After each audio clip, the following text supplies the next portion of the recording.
Bonjour à tous, c'est Picat. On se retrouve sur une vidéo un petit peu particulière. Je vais mettre les lunettes pour la review quelques temps après du Xiaomi 15 Ultra, donc qui me filme actuellement là avec la caméra arrière, la caméra principale, dans ce magnifique spot. Je suis au port d'Arcachon. Voilà, pas très loin de la maison, j'ai la chance. Et puis en plus, il fait beau, donc on en profite. Donc on se retrouve quelques temps après, ça fait pas mal de temps que je le teste. Ah, attention, on passe à l'ombre, on verra les changements de lumière à l'écran, je ne sais pas encore ce que ça donne. Donc ça fait pas mal de temps que je le teste et aujourd'hui, je ne vais pas vous refaire une fiche technique parce que bah voilà, il est sorti maintenant il y a 2 mois et demi je crois. Donc la pertinence de vous lire la fiche technique du téléphone, je ne la vois pas spécialement. En revanche, je vais peut-être vous ressortir les highlights, qu'est-ce qui est important sur le téléphone, qu'est-ce qui m'a plu et qu'est-ce qui ferait que vous choisiriez celui-là plutôt qu'un autre, puisque là on est quand même sur le téléphone le plus haut de gamme actuellement de Xiaomi et le meilleur photophone, je dirais, je pense, de la section. Sachant que là, actuellement, donc, je filme avec la caméra principale et je suis en full auto. Le téléphone a la possibilité de filmer en log, mais toutes les images que vous verrez, issues en tout cas du Xiaomi 15 Ultra, ce sera des images tournées en full auto, en 4K à 30 images par seconde, sachant qu'il a la possibilité de monter en 8K.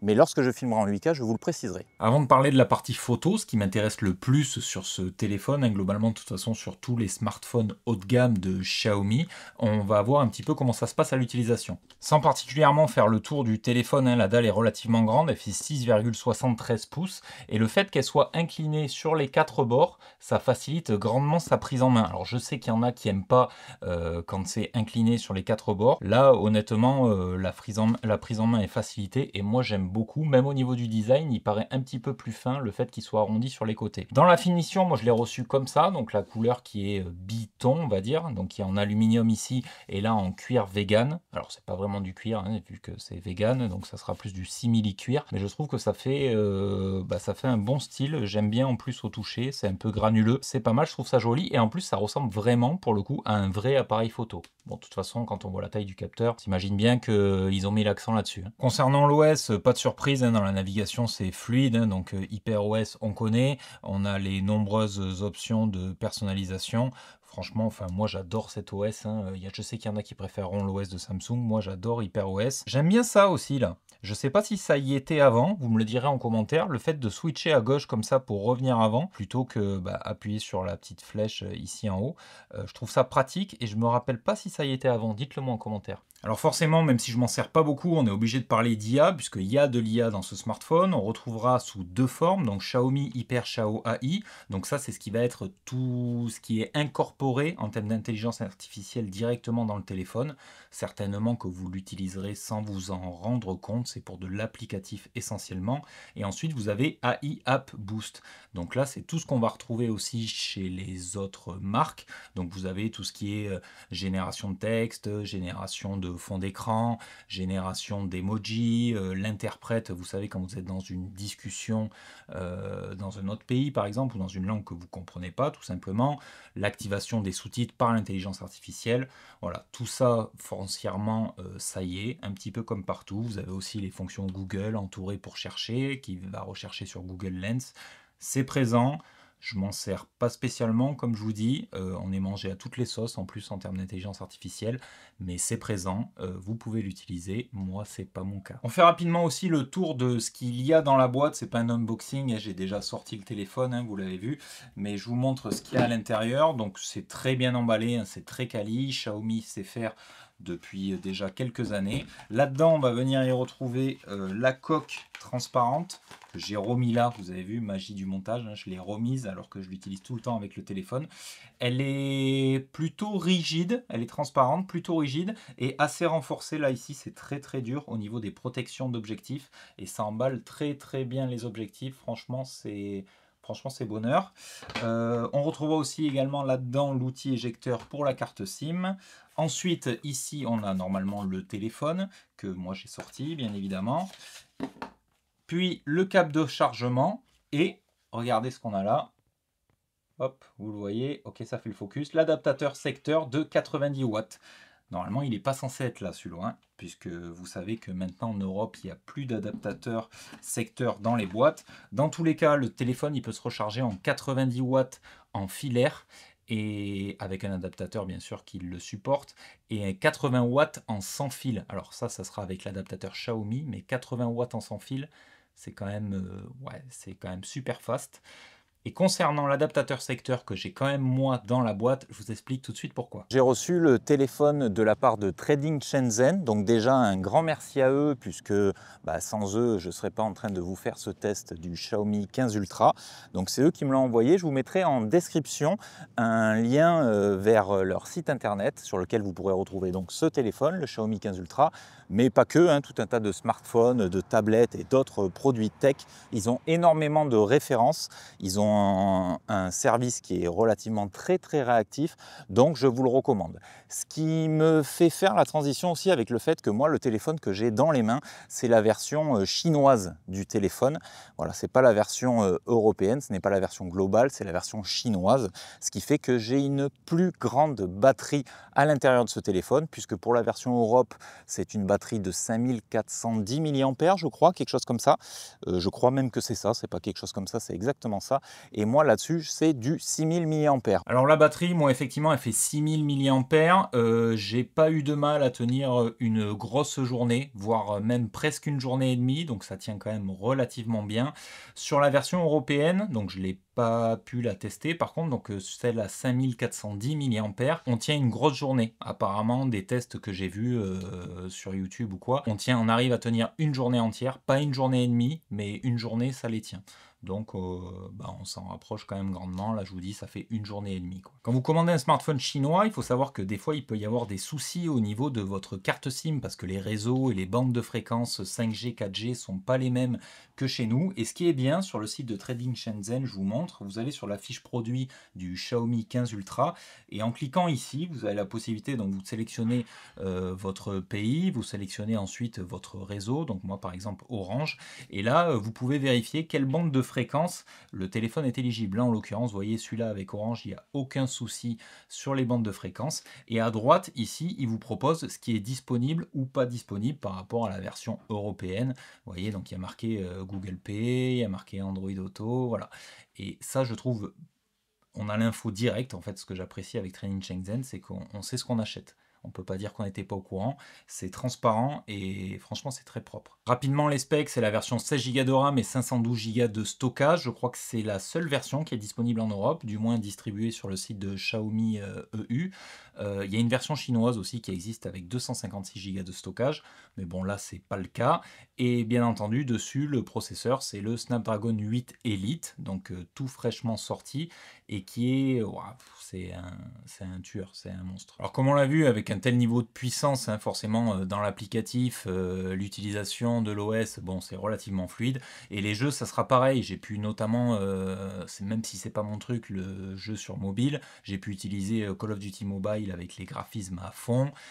J'ai également fait du Genshin Impact, pareil, graphisme à fond, les jeux ils tournent impeccables, il n'y a pas de chauffe particulière du téléphone, enfin en tout cas pas plus qu'un autre, il chauffe pas plus que de raison, on le sent légèrement forcément dans les doigts, mais pas de là à se brûler et pas de là à ce que ce soit gênant non plus. Ce qui est top aussi avec le téléphone sur ce genre de vlog en plus, c'est qu'avec le pic de luminosité de la dalle de 3900 nits, vous voyez là je suis à l'ombre, si je passe au soleil, bon mais c'est encore tout à fait faisable, on y voit quand même réellement bien, on n'a aucun souci avec le téléphone. Alors là c'est un peu dégueu parce que vous avez les petits traits sur la vidéo, mais enfin vous voyez que la dalle elle est parfaitement lumineuse et qu'on y voit super bien même en plein soleil, hein. Là je suis en plein pic du soleil. Et cette qualité d'image, donc elle est due principalement donc à ce gros capteur photo en fait qui est un quadruple capteur, hein. Je pense que vous voyez bien les 4 capteurs, donc les 4 sont signés Leica. Vous voyez en plus on a une belle bague ici, donc j'ai mis une coque transparente, on a une belle bague ici,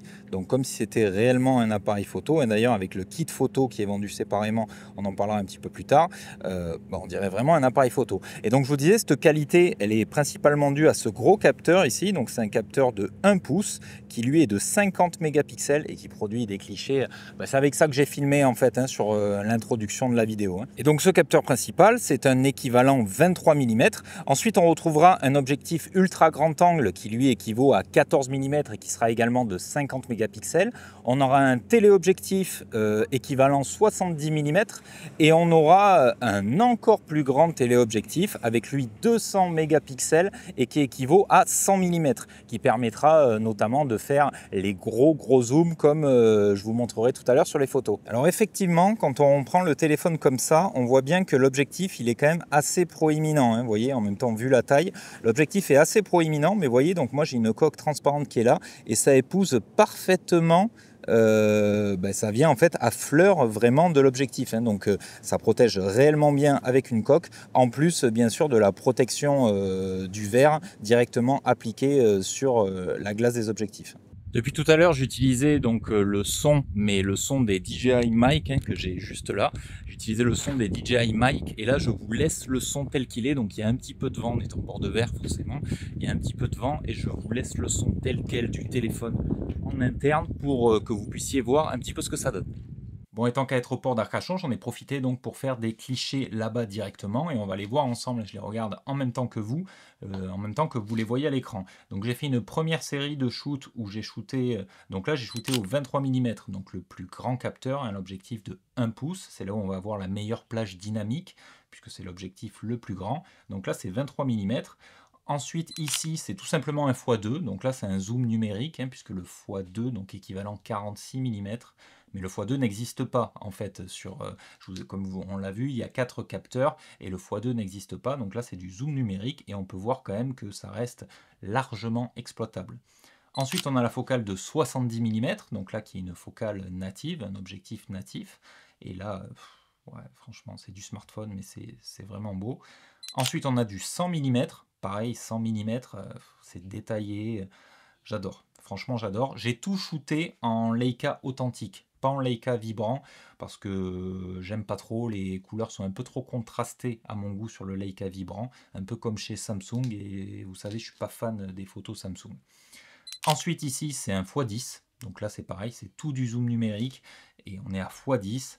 Et ça reste encore détaillé et exploitable, quoi. La x30, là par contre on commence à perdre en qualité, ça devient difficilement exploitable. Et x120, là c'est pareil. Bon là on voit clairement qu'il y a beaucoup moins de détails, mais on est en x120 et ça reste un smartphone. C'est quand même... ouais, c'est quand même dingue la qualité qu'on peut avoir maintenant avec un smartphone de ce type, franchement c'est top. Pareil, une autre série de photos, donc là par contre j'ai commencé à shooter à l'ultra grand angle, donc l'équivalent 16 mm. Donc là on a, franchement c'est du 50 mégapixels, on a quand même une super belle photo très détaillée.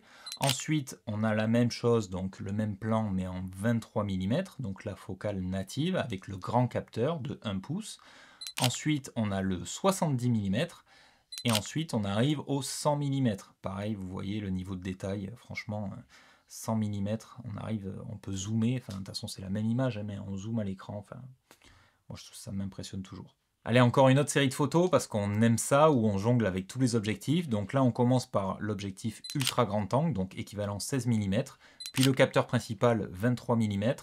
Ensuite, 2 fois, donc le zoom numérique x2, 70 mm, 100 mm, et là on est en x120. Et c'est pareil, là je la trouve un peu mieux exploitable que tout à l'heure la photo du bateau. Alors effectivement on voit qu'on n'est pas sur des détails de dingue, mais pour du x120, voilà, enfin, vous arrivez à avoir quand même des clichés, à faire des choses. Par exemple pour des photos souvenirs de vacances, ça suffira largement.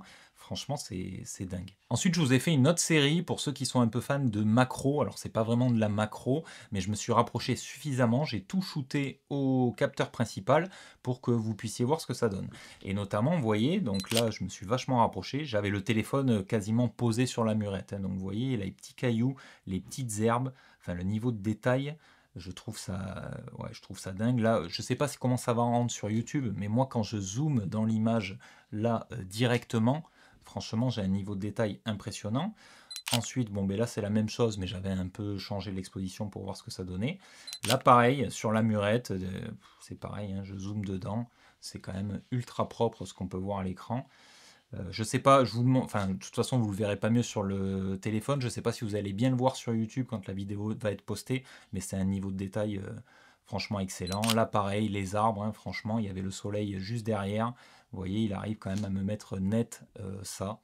Non, c'est très très propre, très très propre. Et je vous ai fait un petit selfie aussi, le selfie du mytho à Arcachon. Voilà, bon, je suis pas trop fan des selfies, mais bon, je vous en ai fait un quand même. Le seule chose à savoir, c'est que la caméra de devant, c'est la même que l'année dernière qu'il y avait sur le Xiaomi 14 Ultra. C'est une 32 mégapixels. Globalement, ça fait très bien le taf, hein. Si vous zoomez dans l'image, vous allez voir, vous avez des détails, etc. Elle est malgré tout un peu moins performante que les capteurs que vous avez derrière. C'est normal, mais ça fait très très bien le job, que ce soit en photo ou en vidéo. Et encore une fois, je vous le précise aussi, toutes les photos, les clichés que je vous ai montrés, tout a été shooté en mode automatique. Juste, j'ai appliqué le filtre Leica authentique sur l'ensemble des clichés, mais tout a été shooté en auto. Vous avez aussi un mode pro à l'intérieur du téléphone, où vous pourrez modifier, comme sur un appareil photo, les ISO, le shutter. Pour la vidéo, vous aurez la possibilité de filmer en log pour pouvoir refaire un petit peu de colorimétrie en post-production. Là, que ce soit les vidéos que j'ai tournées avec, donc l'introduction, ou même les vidéos après où je parlais de Trading Shenzhen, tout a été filmé en mode automatique, et les photos, c'est pareil, c'est en mode automatique. Donc là, il n'y a pas d'excuse de dire tu as fait des réglages, c'est pour ça que... Non, j'ai rien modifié. Les photos, elles sont pas du tout passées ni sur Lightroom, ni nulle part. C'est vraiment sortie de boîte, sortie du téléphone. Bon voilà, on a fait le tour hein, de ce Xiaomi 15 Ultra. Pour moi... J'adore, hein. De toute façon j'avais adoré déjà le 14 Ultra l'année dernière, j'avais peu de doutes sur le fait de ne pas aimer le 15 Ultra. Il fera peut-être débat au niveau du design, oui, parce que ça plaira pas à tout le monde ce gros objectif photo, je suis d'accord, c'est pas discret. Par contre, pour ceux qui recherchent de la photo réellement, il n'y a pas mieux. Là, tu pars en vacances, t'amènes que ça, franchement ça fait le job, hein, que ce soit photo et vidéo. C'est très très propre, hein, on l'a vu, je vous l'ai montré. Encore une fois, je ne sais pas si la qualité sera bien retranscrite dans la vidéo YouTube, mais franchement, c'est super bien. Actuellement, c'est le meilleur, hein. Son concurrent direct, ce serait le S25 Ultra. Mais bon, déjà, j'aime pas trop Samsung, j'aime pas trop les clichés que ça sort, c'est trop contrasté pour moi. Mais pour moi, il lui arrive pas à la cheville. Enfin, en tout cas, moi, je préfère celui-là largement. Autre chose, en termes de propositions tarifaires, on dit souvent que Xiaomi maintenant c'est le même prix que les autres, etc. Dans le haut de gamme, oui, parce que c'est un smartphone haut de gamme, donc effectivement dans le haut de gamme, ils sont au tarif des autres, au tarif des concurrents, ils s'alignent un petit peu sur la concurrence, mais parce qu'ils proposent aussi à l'intérieur quelque chose qui est quand même énorme. Alors avant on parlait des garanties, Samsung c'était 7 ans de garantie, etc. Là-dessus, on a 6 ans de garantie, enfin 6 ans de mise à jour de sécurité, 4 ans je crois de mise à jour Android et 6 ans de mise à jour de sécurité. Donc l'argument des mises à jour maintenant est plus trop réel. Et ce que je vous dis aussi souvent, et que je vous avais dit notamment avec le 14 Ultra, mais même le 14T Pro, c'est que les smartphones Xiaomi, ils ont tendance à pas tenir la cote, et on voit souvent leur prix baisser quelques temps après leur sortie. Et là, effectivement, c'est un peu le cas. Là, vous voyez, par exemple, on arrive à trouver des offres, que ce soit en France ou en Europe ou en Chine, hein, on arrive à le trouver bien moins cher, à une proposition tarifaire bien moins chère que ce qui était au départ. Et là, ça peut valoir honnêtement le coup. On peut se poser la question, ouais, là, c'est honnêtement un bon tarif par rapport à ce qu'ils proposent. Dans tous les cas, moi, je suis assez fan. Comme d'habitude, vous retrouverez tous les liens du téléphone, donc principalement chez Trading Shenzhen, puisque c'est eux qui me l'ont envoyé. Encore une fois, merci beaucoup à eux. Vous avez les liens directement vers leur site internet, et vous avez aussi également le lien directement sur le site officiel de Xiaomi. Voilà, écoute, j'espère que la vidéo t'aura plu. Si c'est le cas, comme d'habitude, n'hésite pas à la liker, la partager et me l'écrire en commentaire. En attendant, restez connectés, restez branchés et surtout, restez vous. C'était Picat, à plus!